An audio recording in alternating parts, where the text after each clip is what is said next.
आज हम पढ़ने जा रहे हैं पाठ 9 आज़ादी की रक्षा। बच्चों, आज़ादी की रक्षा के बारे में ये एक लेख है, इसको आज हम पढ़ेंगे।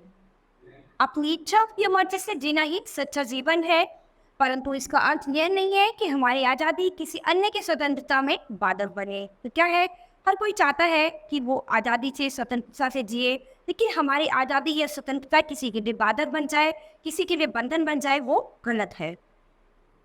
इसके लिए बड़ी सावधानी चाहिए, नहीं तो हमारी आज़ादी खो भी सकती है। तो क्या है, इसके लिए हमें थोड़ी सावधानी बरतनी चाहिए, वरना हमारी आज़ादी खो भी सकती है। हमारा देश जितना प्राचीन है उतना ही कभी धनी भी था। जितना हमारा देश पुराना है तो एक समय में हमारा देश उतना धनी भी था, किंतु हमारी असावधानी के कारण अनेक बार विदेशियों ने भारत पर आक्रमण किए और इसकी धन संपत्ति लूटी। कई बार विदेशियों ने क्या है, हमारे भारत पर आक्रमण करे और यहाँ की धन संपत्ति रोक कर दे गए। अंग्रेजों ने तो केवल हमें लूटा, वरन हमें अपना गुलाम भी बना डाला। हमारे ही देश में रहकर उन्होंने हम पर मनमाने अत्याचार किए। तो अंग्रेजों ने क्या किया, हमें केवल लूटा ही नहीं बल्कि हमारे देश को अपना गुलाम भी बना दिया और हमारे देश में ही रहकर अपनी मनमानी कर गए, हमारे देशवासियों को गुलाम बनाकर रखा। उन्होंने ऐसा करने देने की छूट हमारे ही देशद्रोही स्वार्थी कुछ लोगों ने दी। अंग्रेज व्यापार के बहाने से भारत आए, पर जब उन्होंने पाया कि छोटी छोटी बातों पर हिंदू राजा आपस में लड़ते रहते हैं तथा अपने ही वो ऐश्वर्य में मस्त हुए राज्य का ध्यान नहीं रखते, तो उन्होंने इस स्थिति का लाभ उठाया। तो क्या था कि ऐसे हमारे ही देश में कुछ ऐसे स्वार्थी लोग थे जिनकी वजह से वो हमारे देश पर आक्रमण कर पाए।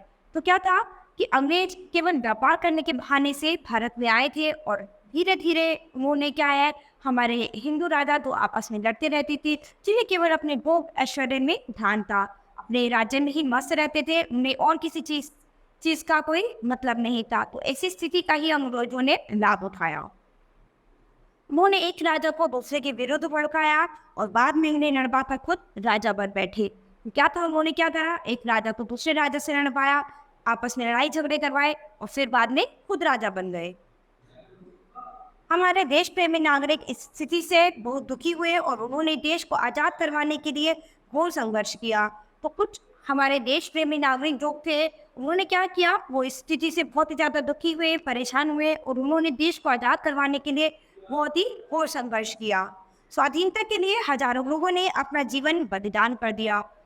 क्या है, देश को आज़ाद कराने के लिए बहुत सारे ऐसे लोग थे देश प्रेमी जिन्होंने अपना जीवन बलिदान कर दिया। अत्यंत कठिनाइयों के पश्चात हम स्वतंत्र हुए, पर अपनी आज़ादी की रक्षा पूरी सावधानी से करनी होगी। बड़ी कठिनाइयों के बाद ही हम स्वतंत्र हो पाए हैं, लेकिन हमें अपनी स्वतंत्रता की रक्षा खुद ही करनी पड़ेगी। इसके लिए आपसे प्रेम या भाईचारा बहुत आवश्यक है, साथ ही सैन्य शक्ति को भी मजबूत रहकर कार्य करना होगा। तो इसके लिए सबसे बड़ी चीज़ क्या है, हमें आपस में प्रेम बनाकर रखना, प्रेम और भाईचारा बनाकर रखना है। तो जब एकता होगी तभी कोई भी आपका कुछ भी नहीं बिगाड़ सकता। जब आप सभी देशवासियों में एकजुट होकर एक साथ रहकर सबका सामना करेंगे तो कोई भी दुश्मन आपका बाग का नहीं कर सकता। तो हमें हमेशा प्रेम और भाईचारे के साथ रहना चाहिए बच्चों, कि कोई भी आपका कभी भी कुछ बिगाड़ ना सके।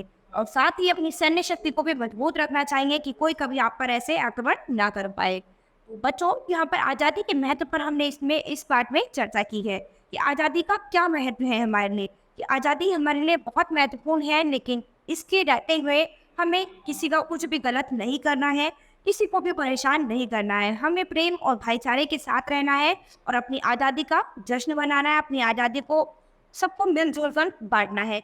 अभी आपस में ही किसी के साथ गलत नहीं कर रहा है। तो क्या है, कभी कभी हम तीसरे व्यक्ति के लिए वजह से क्या करते हैं, आपस में लड़ाई झगड़े करते हैं और खुद ही झगड़ बैठते हैं, जो कि गलत है। तो ऐसे में हमेशा तीसरा व्यक्ति फायदा उठाता है। कभी भी आपस में लड़ाई झगड़ा नहीं करना, हमेशा प्रेम और भाईचारे के साथ ही रहना चाहिए। तो बच्चों, ये पाठ हमारा यही खत्म होता है। अब हम अपनी नई क्लास में मिलेंगे अपने नए पाठ के साथ। धन्यवाद।